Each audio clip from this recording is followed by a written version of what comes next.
Olá pessoal, sejam bem-vindos a mais um Total TV, um programa no YouTube da Total PES que a gente traz diversas conversas sobre saúde física, saúde nutricional e também saúde mental, como é o caso de hoje. Me chamo Lula Oliveira, faço parte do time de marketing da Total PES e estou com a Marina Bianchi para a gente falar um pouquinho sobre esgotamento mental.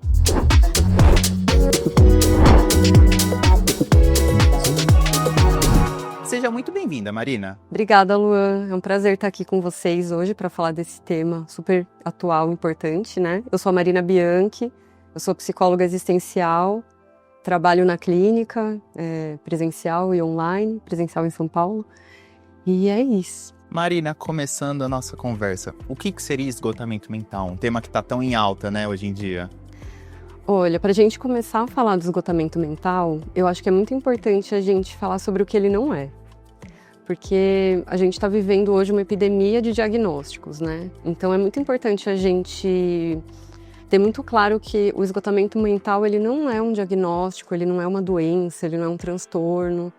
Ele é uma condição de um sofrimento muito intenso que a pessoa sente e que causa, assim, um esvaziamento de sentido na vida dela.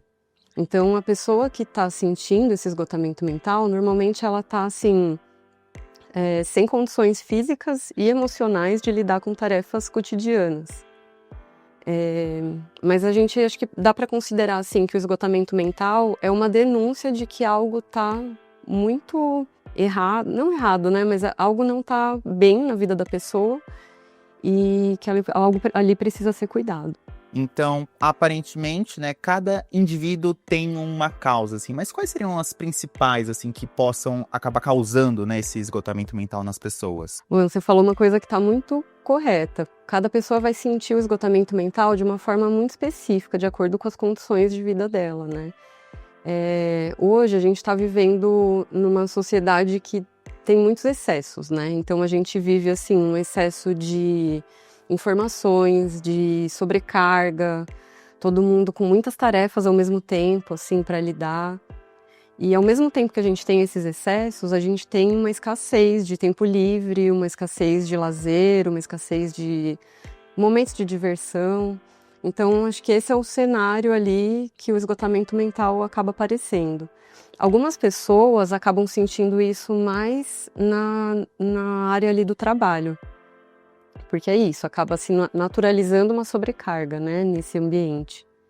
Mas não é só no trabalho que aparece, na esfera pessoal ali, da vida pessoal também aparece. Acho que a gente pode até falar de um exemplo, assim, de como isso aparece em outros lugares que não no trabalho. Por exemplo, o trabalho de cuidado que muitas mulheres têm. Então, uma mãe solo que está ali, ela tem que sair para trabalhar e ela é responsável por cuidar dos filhos. Muitas vezes ela é responsável por cuidar dos idosos da família. E aí ela não tem rede de apoio, ela não tem tempo para cuidar de si mesma, então também acaba sentindo esse esgotamento mental. Então vai depender muito de cada contexto de vida também. Entendi. E você trouxe o contexto do trabalho também. Um outro tema que está em alta é burnout. Burnout e esgotamento mental são a mesma coisa? Tem alguma relação? Quais seriam as diferenças? Eles têm relação, mas eles têm origens diferentes. Então a diferença está na origem. O burnout, ele é uma síndrome ocupacional reconhecida pela Organização Mundial da Saúde. Então ele está sempre conectado ao trabalho mesmo. Enquanto o esgotamento mental é isso, ele pode estar conectado com outras áreas da vida. Então pode ser uma coisa assim, uma crise existencial, uma pressão familiar, aí depende de cada contexto mesmo, mas essa é a grande diferença entre eles. Perfeito. E sobre a gente começar a identificar sintomas, porque as pessoas acabam demonstrando, né? Quais seriam esses sintomas, assim, de uma pessoa que está sofrendo de esgotamento mental? Olha, os sintomas, é isso, eles são muito pessoais, né? Vai depender do contexto de cada um. Mas, basicamente, uma pessoa que está se sentindo emocionalmente esgotada, ela pode sentir, por exemplo, irritação, ela pode se sentir sem foco para trabalhar ou sem energia para fazer as tarefas ali da vida dela. Ela pode se sentir muito frustrada, ela pode se sentir muito sobrecarregada. Pode vir sentimentos também de desesperança mesmo com a vida, sabe? Então, tudo isso faz parte, mas claro que esses sintomas, eles podem também ter a ver com outras questões de saúde, né? Então, por isso é sempre importante a pessoa ter um acompanhamento ali para entender o que está acontecendo. A princípio, a gente está falando de saúde mental, mas a gente enxerga tudo como uma tríade de equilíbrio, né? Saúde física, mental e nutricional também. O esgotamento mental, ele pode acabar prejudicando a saúde física e a nutricional também? Com certeza, pode sim. Porque a nossa mente e o nosso corpo não são entidades separadas, né? Eles fazem parte ali do nosso todo. Então, sim, tem tudo a ver. Uma pessoa que está se sentindo emocionalmente esgotada, muitas vezes ela pode ter sintomas como dor de cabeça, ela pode se sentir com questões gastrointestinais. Tem gente que aparece com questões de pele, às vezes uma alergia de pele. Então, também vai depender de cada pessoa e eu até volto o meu comentário de que também cada sintoma desses pode contar sobre muitas coisas, né, da saúde dela. Então, é importante ter sempre um acompanhamento e eu acho que para além do sintoma, é importante a gente ouvir o nosso corpo, o que ele está contando pra gente, né? Se você está sentindo alguma coisa que você está reconhecendo que não está legal, tem que cuidar, né? A gente entende, né, cada ser humano é individual e que essa questão do esgotamento mental toca num ponto de fragilidade dessa pessoa. Qual seria o primeiro passo, assim, para a pessoa caminhar em direção a uma melhora nesse sentido? Olha, Luan, eu acho que buscar ajuda assim que a pessoa reconhecer que alguma coisa não tá legal, né? Então, nesse ponto, a psicologia pode ter um papel bem importante no sentido de a pessoa construir ali um espaço de cuidado para ela. E voltando no que eu comentei, né, desses excessos que a gente tem na vida, a psicoterapia ela acaba sendo esse espaço, né, de a pessoa poder parar um pouco, respirar, olhar para si, olhar para as suas relações, como está a sua relação com o trabalho, com as pessoas, com o mundo ao seu redor. E aí, a partir disso, ela consegue reconhecer o que ela está sentindo, né? E às vezes identificar um sofrimento que não está tão claro ali para ela. E a partir disso também é possível traçar novas rotas, né, para a vida, ver o que faz sentido, o que não faz sentido. Então, a psicologia, acho que ela tem esse lugar, sabe, de cuidado mesmo para isso. Perfeito, Marina.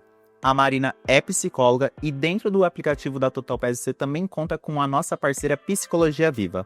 Lá você pode encontrar milhares de psicólogos capazes de atender às suas necessidades. Marina, estamos caminhando para o fim da nossa entrevista. Queria saber se você tem algumas dicas assim para as pessoas que estão passando pelo esgotamento mental. Olha, eu acho que para a gente falar de dicas, é muito importante a gente falar sobre a sensação que algumas pessoas têm, muitas vezes, que elas estão se sentindo mentalmente esgotadas. Uma sensação assim de fracasso, de que não está dando conta. Então é importante deixar muito claro que muitas vezes as condições de vida que levam a esse esgotamento mental. Então a gente não pode ir por esse caminho da culpa, sabe? Da pessoa se sentir culpabilizada por sentir o que ela sente.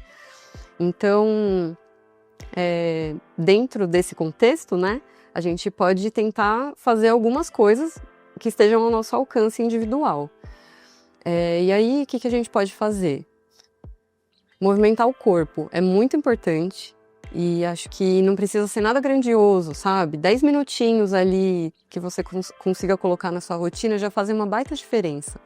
Então, isso não pode também se tornar um peso, né? Tem que ser algo prazeroso para você, mas é importante tentar encaixar na rotina, que seja uma caminhada, uma dança, qualquer coisa nesse sentido. Cuidar muito da alimentação e do sono, porque isso também traz muita qualidade de vida e bem-estar, então é muito importante cuidar disso, ter uma boa noite de sono, ter uma alimentação equilibrada, aprender a descansar, porque isso parece fácil, mas não é fácil aprender a descansar. E aí, nesse contexto do descanso, a gente tem que prestar muita atenção na questão das telas, porque às vezes a gente deita no sofá, pega o celular e acha que está ali descansando, mas isso não é um descanso, né? Então, aprender mesmo a identificar o que te faz bem e o que é um descanso, às vezes é um descanso ativo, uma caminhada num parque ou sentar num lugar tranquilo, mas sem ali a presença de telas, né? Isso é bem importante. cultivar bons relacionamentos com amigos, com família, com pessoas que te fazem bem.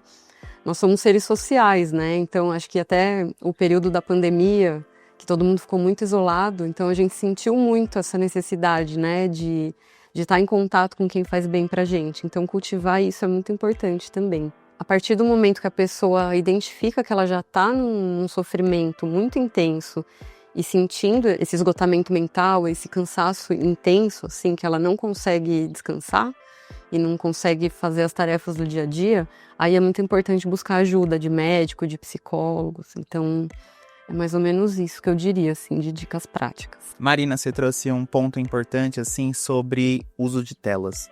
Existe algum tempo adequado, assim, pra gente cessar esse uso antes de dormir, para ter uma qualidade de sono melhor também, para ajudar nesse processo? Olha, entre 1 e 2 horas antes de dormir, é legal a pessoa tentar fazer o que a gente chama de higiene do sono, né? Então, tentar deixar o ambiente tranquilo, evitar as telas, evitar até deixar o celular perto, porque às vezes ele tá ali perto, dá uma notificação, a pessoa já quer ver o que é. E sobre isso, acho que uma dica legal para tentar ajudar nisso é trocar o celular por uma leitura antes de dormir.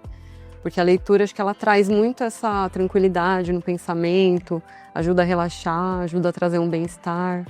Então pode ser uma boa troca para as pessoas fazerem. Perfeito. Você trouxe dicas riquíssimas, assim, para o nosso público. Queria agradecer muito a sua presença aqui hoje, Marina. Eu que agradeço, Luan, pela oportunidade de estar aqui com vocês, conversando sobre esse tema super importante, né? Se por acaso alguém quiser conversar comigo, acompanhar meu trabalho, meu Instagram é psicóloga.marinabianchi. Tem o link lá para conversar, vai direto para o meu WhatsApp, então é só me procurar que eu tô por lá. Aproveite e siga também a TotalPass no Instagram, @TotalPass. Se você gostou desse conteúdo, deixe o seu curtir. E se você não é inscrito, se inscreva no nosso canal. A gente se vê no próximo Total TV. Tchau, tchau!